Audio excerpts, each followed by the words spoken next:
नमस्कार साथियों, आज हम लोग पढ़ेंगे 9th क्लास का इकाई नंबर 3। चैप्टर का नाम है फ्रांस की क्रांति यानी फ्रेंच रेवोल्यूशन। हम लोग पढ़ रहे हैं 9th क्लास का इतिहास, अध्याय 3 फ्रांस की क्रांति। यहाँ फ्रांस की क्रांति पढ़ रहे हैं, यानी क्रांति का मतलब क्या होता है? क्रांति का मतलब होता है आंदोलन, यानी विरोध करना, यानी किसी भी शासक के विरोध या राजा के विरोध अपनी बातों को उठाते हैं, शांतिपूर्ण ढंग से आवाज को आगे बताते हैं, पहुंचाते हैं, उसी को हम लोग बोलते हैं आंदोलन या क्रांति। जब फ्रांस की क्रांति हम लोग शुरू कर रहे थे, हम लोग नहीं मतलब उस समय के जो वहां के थे उन लोग कर रहे थे, उस समय फ्रांस की जनसंख्या थी, यानी जब फ्रांस की क्रांति हो रही थी। यहाँ पे देखिएगा, हम थोड़ा सा आपको पीछे वाला चैप्टर की ओर रिमाइंड कराएंगे या पीछे ले चलेंगे। पाठ 2 में है अमेरिका में स्वतंत्रता संग्राम। तो आपको ध्यान में आना चाहिए कि हम लोग पिछले कक्षा में पढ़े थे या पिछले पाठ में अमेरिका में स्वतंत्रता संग्राम, परंतु इकाई 3 में हम लोग पढ़ रहे हैं फ्रांस की क्रांति। तो जीवन में आता है उस समय हम लोग स्वतंत्रता संग्राम पढ़े थे, अभी हम लोग फ्रांस की क्रांति पढ़ रहे हैं। तो वहां पे हम लोग पढ़े थे अमेरिका में स्वतंत्रता संग्राम, यानी स्वतंत्रता संग्राम वहां होता है जो किसी ना किसी देश के क्या था, गुलाम था। जैसे अमेरिका किस देश का गुलाम था? इंग्लैंड का गुलाम था। इसीलिए इंग्लैंड से गुलामी से हटने के लिए, मुक्ति पाने के लिए वहां पे जो संघर्ष हुआ, आंदोलन हुआ, लड़ाई हुई, उसको हम लोग बोलते हैं स्वतंत्रता संग्राम। स्वतंत्रता संग्राम बोलते हैं। अब यहां देखिएगा, जैसे आप समझ लीजिए हमारा इंडिया भी क्या था, अंग्रेजों के गुलाम था। तो उनको गुलामी से मुक्ति पाने के लिए जो हम लोग लड़ाई लड़े, संघर्ष किए, जो हमारे वीर सपूत भारत के नेता बंधु महात्मा गांधी जैसे बड़े बड़े लीडर ने, उसको हम लोग बोलेंगे भारत की स्वतंत्रता संग्राम। लेकिन अभी भारत की हालातीय स्थिति में कुछ भी कोई आंदोलन कर रहा है या जो भी बातें को पहुंचा रहा है सरकार तक, उसको हम लोग बोलेंगे क्रांति। यहाँ ध्यान दीजिएगा, अमेरिका में बाबू इंग्लैंड का गुलाम था, इसीलिए अमेरिका में क्या हुआ, स्वतंत्रता संग्राम हुआ। परंतु पाठ 3 में हम लोग पढ़ेंगे फ्रांस की क्रांति, यानी फ्रांस देश किसी का गुलाम नहीं था, इसीलिए इसमें क्या हुई, क्रांति हुई। यानी क्रांति हुई, यानी क्रांति किस कारण से हुई इसको हम लोग जानेंगे। क्या ध्यान दीजिएगा, फ्रांस की क्रांति यानी फ्रांस की क्रांति फ्रांस के राजा के विरोध में किया गया, यानी जो वहां का राजा था उसी के खिलाफ जो भी लोग आवाजें उठाए फ्रांस की, इसी को बोलते हैं फ्रांस की क्रांति। तो फ्रांस की क्रांति होने का क्या कारण था? उसमें सबसे मेन कारण था वहां के राजा क्या था, निरंकुश था। इधर ध्यान दीजिएगा बोर्ड पे, फ्रांस का राजा क्या था, निरंकुश था, निरंकुशवाद के खिलाफ था। यानी निरंकुश बोल सकते हैं, निरंकुशवाद के खिलाफ बोल सकते हैं, या राजा के खिलाफ, फ्रांस के राजा को गद्दी से हटाने के लिए क्रांति हुई। यानी इतना सारे चीजों को था जिसके कारण वहां के लोगों ने क्या किया, फ्रांस की क्रांति करने के लिए विवश हुआ। इसके बहुत सारे रीजन है, कारण है, हम उसको एक एक करके पढ़ेंगे। परंतु सबसे पहला कारण था वहां का जो शासक था, राजा था, बहुत निरंकुश था, बहुत निरंकुश था, बहुत भोग विलासी था। उसमें क्या क्या गड़बड़ी थी, उसका क्या नाम था और कब क्रांति हुई, इसकी भी हम लोग जिक्र करेंगे, चर्चा करेंगे। थोड़ा सा इधर ध्यान दीजिएगा, यहाँ का फ्रांस का राजा क्या था, निरंकुश था, निरंकुशवाद के खिलाफ था, राजा के खिलाफ था। और यहाँ देखिएगा, फ्रांस के राजा को गद्दी से हटाने के लिए जो क्रांति हुई, यानी देखिएगा फ्रांस में जो इतने सारे सिस्टमों के विरुद्ध जो क्रांति हुई, इसी का नाम दिया गया फ्रांस की क्रांति। अब क्रांति कैसे समझेंगे, राजा कैसे निरंकुश हो जाता है? यानी राजा निरंकुश हो जाता है, यानी जनता का ध्यान नहीं रखता है, यानी जनता के लिए क्या पहल करनी चाहिए, क्या नीतियां लानी चाहिए, क्या विधि व्यवस्था करना चाहिए, ये नहीं कर रहा है, तो बुझिए क्या है, जनता निरंकुश है। जैसे यहाँ एक बार ध्यान दीजिएगा थोड़ा सा, जैसे मान लीजिए हम इधर ध्यान दीजिएगा, जैसे मान लीजिए यहाँ पे हम एक डायग्राम बनाए, जैसे ये राजा हो गया, क्या हो गया, राजा हो गया। अभी राजा क्या है, ये राजा अच्छा कार्य न कर रहा है, तो इसके विरोध में हम लोग क्या कर सकते हैं, आवाज उठा सकते हैं, इसके खिलाफ हम लोग अपने बातों को पहुंचा सकते हैं। जैसे यहाँ देखिए, हम एक एग्जांपल लेना चाहेंगे अपने भारत देश के लिए। भारत देश का अभी राजा नहीं है, यहाँ पे बोल सकते हैं क्या है, यहाँ पे बाबू प्रजातंत्र है, यानी प्रजा अपने हिसाब से जनप्रतिनिधि को चुनती है, वो हमारे ऊपर शासन करते हैं, नियम कानून बनाते हैं। यहाँ देखिएगा जैसे भारत में अभी बड़ी चर्चा पे है, जोरों शोरों से है, पेट्रोल में इथेनॉल मिलाने की चर्चा। फिर से कुछ समय पहले यहाँ पे एलपीजी गैस की बड़ी किल्लत हो गई थी, यानी बहुत परेशानी हो गई थी। तो लोग इस बातों को सरकार तक पहुंचाने के लिए आवाज उठाते थे, वीडियो बनाते थे, जिला कार्यालय के पास प्रदर्शन करते थे, जो भी। इसी चीज को हम लोग बोलते हैं क्या? क्रांति, यानी शांतिपूर्ण ढंग से अपने बातों को सरकार तक पहुंचाना, इसी को बोलते हैं क्रांति। देखिएगा जैसे फ्रांस देश हम लोग का कहाँ है, तो फ्रांस देश यहाँ पे लिखे हैं यूरोप महादेश के पास है फ्रांस देश। यहाँ पे जैसे डायग्राम में हम आप इसका वीडियो या फोटो इसको हम क्लिक करके डाल देंगे, यानी फ्रांस है उसके जस्ट बगल में, थोड़ा सा देखिएगा साइड में, यहाँ पे जब मैप देखिएगा तो यूरोप महादेश के बगल में हम लोग को क्या दिखेगा? फ्रांस दिखेगा। यहाँ देखिएगा यूरोप महादेश क्या है बाबू? महादेश में आता है, हमारे मतलब पूरे इस अर्थ पे 7 महादेश है, 7 महाद्वीप है।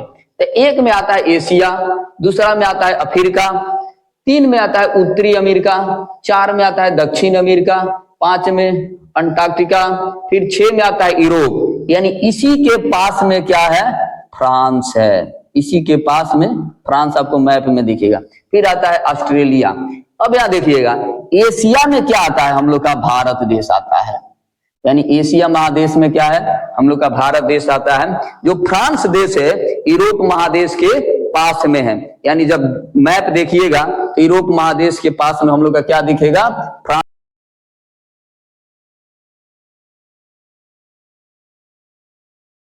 देखिएगा हम लोग फ्रांस की क्रांति पढ़ रहे थे, यहाँ पे ध्यान देना है। फ्रांस की जो क्रांति हुई थी 1789 ईस्वी में हुई थी, और इस क्रांति होने का मेन मोटिव या उद्देश्य क्या था? वहां का राजा का निरंकुश, यानी निरंकुश राजा। अब कौन सा निरंकुश राजा था? तो लुई 16वां था। इधर ध्यान देना है, लुई 16वां था, यानी लुई 16वां से पहले हो सकता है लुई 13वां हो, लुई 14वां हो, लुई 15वां हो, तब नाम आता है लुई 16वां। लुई 16वां उस समय देखिएगा जो राजा हुआ करता था लोग, वहां पे राजतंत्र होता था, यानी जिस पे राजा का शासन होता था। राजा मर गया तो उसका बेटा राजा बन जाता था, वो मर गया उसका बेटा, उसका बेटा, उसका बेटा, यानी क्या एक तरह से बोल सकते थे वो परंपरागत तरीका से चल रहे थे, यानी उसका पारिवारिक क्या था उससे संबंध है कि इसके बाद यही राजा बनेगा, राजा का बेटा। यानी अब देखिएगा अपने भारत देश या बिहार राज्य के पड़ोसी देश है नेपाल, यहाँ भी कुछ समय पहले तक राजा हुआ करता था लोग। एक फिल्म इंडस्ट्री में एक हीरोइन है मनीषा कोइराला, वहां की राजा की बेटी है, यानी अभी वहां भी क्या है? प्रजातंत्र हो गया है, और वहां पे क्या है? शासन व्यवस्था, यानी मतदान होता है। जैसे इसके पहले रामवरण यादव प्रधानमंत्री हुआ करते थे, फिर अभी बालम शाह कोई करके प्रधानमंत्री आए हैं, यानी क्या है? वहां भी अब प्रजातंत्र आ गया है, यानी राजतंत्र हट गया है। तो ऐसा यहाँ देखिएगा, यानी वहां का राजा था लुई 16वां, जो काफी निरंकुश था, जिसके कारण वहां पे फ्रांस की क्रांति हुई। अब यहाँ से क्वेश्चन बनेगा, फ्रांस की क्रांति कितने ईस्वी में हुई थी? तो 1789 ईस्वी में। अब किसके कारण हुई थी? तो वहां के निरंकुश राजा के कारण। और वहां का पूछा जाएगा कौन सा निरंकुश राजा था? तो लुई 16वां। अब यहाँ देखिएगा, थोड़ा सा इधर ध्यान दीजिए, यानी 1776 ईस्वी में अमेरिका का स्वतंत्रता संग्राम शुरू हुआ था। यानी अमेरिका का स्वतंत्रता संग्राम कब शुरू हुआ था? 1776 ईस्वी में। अब यहाँ देखिएगा अमेरिका किसका गुलाम था? ब्रिटेन यानी इंग्लैंड का गुलाम था। अच्छा है, बोल सकते हैं इंग्लैंड का वहां पे क्या था? उपनिवेशवाद था, उपनिवेशवाद बोल सकते हैं, या उसकी शासन व्यवस्था थी, उसका मार्केट था, बाजार था, उसके नियम कानून चलते थे, यानी उसके गुलाम था। अब यहाँ देखिएगा अमेरिका का मदद कौन कर रहा था? अमेरिका का मदद कर रहा था कौन? फ्रांस। यानी अमेरिका का मदद कौन कर रहा था? फ्रांस देश कर रहा था। अमेरिका का मदद फ्रांस देश किया था, यानी फ्रांस। अब देखिएगा अमेरिका के स्वतंत्रता संग्राम में उसकी मदद कौन कर रहा था? फ्रांस देश कर रहा था। यानी फ्रांस देश, जिस देश की हम लोग क्रांति पढ़ रहे हैं, फ्रांस देश उसकी मदद कर रहा था, यानी उसकी मदद कर रहा था, जिसके कारण उसकी आर्थिक स्थिति बहुत खराब हो गई और फ्रांस की स्थिति खराब हो गई। अब यहाँ ध्यान दीजिएगा, जैसे हम लोग मान लीजिए फ्रांस अमेरिका की मदद कर रहा था और उसकी आर्थिक स्थिति खराब हो गई, जिसके कारण वहां क्रांति होना शुरू हो गई। जैसे एक एग्जांपल ले लीजिए, मान लीजिए जैसे हम लोग भी अपने घर परिवार में रहते हैं, मान लीजिए हम लोग के पास खाने के लिए बहुत सारे सामान की कमी है, अब कोई आ रहा है उसको हम लोग दान कर देंगे, यानी उसको दे देंगे, तो हमारे घर वाले क्या करेंगे? डांटेंगे, मारेंगे, पीटेंगे, गाली देंगे कि नहीं? यानी क्या है, हम लोग की आर्थिक स्थिति दयनीय है, उसमें भी तुम बहुत पैसा लुटा रहे हो, तो वहां पे क्या होगा? घर के लोग विरोध करेंगे कि नहीं? यानी क्या हुआ? एक छोटा सा रूप क्रांति कर रहे हैं, हमारे विरोध प्रदर्शन कर रहे हैं, यानी आंदोलन कर रहे हैं। वैसा ही फ्रांस क्या कर रहा था? अमेरिका के स्वतंत्रता संग्राम में एकदम दबा के मदद कर रहा था, यानी भरपूर मदद कर रहा था, जिससे फ्रांस की क्या हो गई? आर्थिक स्थिति बहुत खराब हो गई। अब यहां देखिएगा, फ्रांस कमजोर देश नहीं था, यानी उसके पास पैसा था तभी ना मदद कर रहा था, अब खूब दबा के मदद किया, जिसके कारण उसकी स्थिति क्या हो गई? आर्थिक स्थिति खराब हो गई। अब यहां देखिएगा, फ्रांस शुरू में गरीब नहीं था। फ्रांस क्या बाबू? शुरू में गरीब देश नहीं था। फ्रांस शुरू में गरीब नहीं था, गरीब रहता तो मदद करता नहीं, अमीर था, अच्छा खासा था, तो अब वो मदद करने लगा, अब कुछ ज्यादा ही मदद कर दिया, इसके कारण उसकी क्या हो गई? स्थिति दयनीय हो गई। जैसे देखता है लोग पैसा हम लोग बांटते हैं, कुछ ज्यादा ही बांट देते हैं, पता चल खाली हो गया पॉकेट, यानी कुछ ज्यादा ही मदद कर दिया था, जिससे उसकी स्थिति खराब हो गई, यानी दयनीय हो गई। अब यहां देखिएगा, 18वीं शताब्दी में, यहां देखना है, 18वीं शताब्दी में फ्रांस एक शक्तिशाली देश हुआ करता था। यानी कब? 18वीं शताब्दी में फ्रांस खुद एक शक्तिशाली देश हुआ करता था। जब इस शक्तिशाली देश हुआ करता था तो खुद अमेरिका एवं अफ्रीका के कुछ हिस्सों पे क्या किया था बाबू? अधिकार किया था। जब इस शक्तिशाली हुआ करता था तो अमेरिका और अफ्रीका के कुछ देशों पे, अपना हिस्सों पे अधिकार किया हुआ था। तो सोचने की बात है, जब इस शक्तिशाली हुआ करता था, इसके कुछ हिस्सों पे खुद अधिकार किया था, लेकिन परंतु इधर तो हम लोग पढ़ रहे हैं, वो फ्रांस देश अमेरिका की मदद करते करते अपनी स्थिति दयनीय बना लिया। ये कैसे हो सकता है? यानी इधर ध्यान देना है, जब ये 18वीं शताब्दी में फ्रांस बहुत शक्तिशाली देश हुआ करता था, तो अमेरिका एवं अफ्रीका के कुछ हिस्सों पे अधिकार किया हुआ था। लेकिन जब सप्तवर्षीय युद्ध हुआ, तो ब्रिटेन ने क्या किया? इसको हरा दिया। यहां देखिए, अमेरिका पे ब्रिटेन और इंग्लैंड ने क्या किया था? गुलाम किया था। यानी सप्तवर्षीय युद्ध में फ्रांस को हारना पड़ा। जब फ्रांस हार गया तो करे का, यानी इंग्लैंड इसका विरोधी हो गया, फ्रांस का विरोधी इंग्लैंड हो गया और अमेरिका का भी विरोधी इंग्लैंड हो गया। तो कहने का मतलब है, अमेरिका पे भी इंग्लैंड वाले ने कब्जा कर दिया और इसको भी हरा दिया। तो अमेरिका का दुश्मन बन गया कौन? ब्रिटेन। फ्रांस का दुश्मन बन गया ब्रिटेन। इन्होंने सोचा चल भाई, अब हम लोग दोनों जन मिल के उसको हराएंगे। तो अमेरिका तो संघर्ष कइये रहा था, सोचा चल भाई तो हम मदद करते हैं, तू बोल हम तेरा पीछे खड़ा है। जैसे इसको समझ लीजिएगा एक लाइन, हालातिये मतलब स्थिति अपने भारत देश की, जैसे भारतीय जनता पार्टी की शासन है, लेकिन उसकी सरकार गिराने के लिए, भाई हम सरकार के विरुद्ध नहीं बोल रहे हैं, इसे कनेक्ट हो रहा है, इसीलिए बातों को रख रहे हैं कि जल्दी से आप इसको इजीली समझ पाइएगा। भारतीय जनता पार्टी की सरकार को या उसकी शासन व्यवस्था को हराने के लिए सारे छोटे छोटे पार्टियां एक मिले हुई थी कि मिल के उसको हराना है।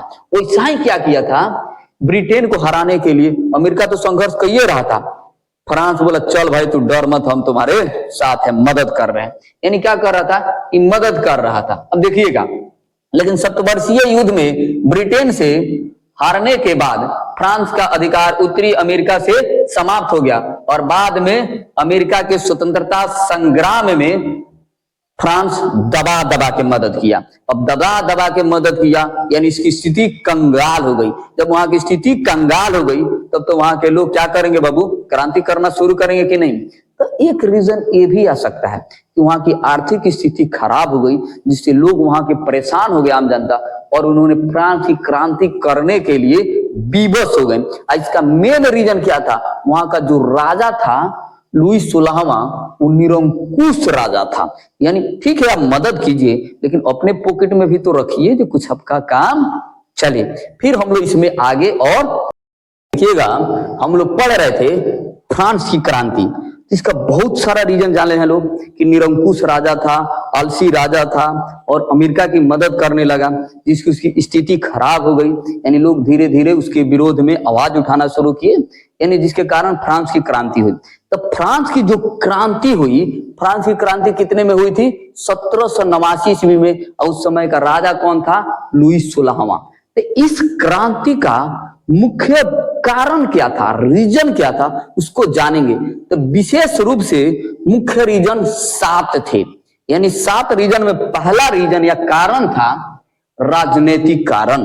यानी पहला था क्या? राजनीतिक कारण।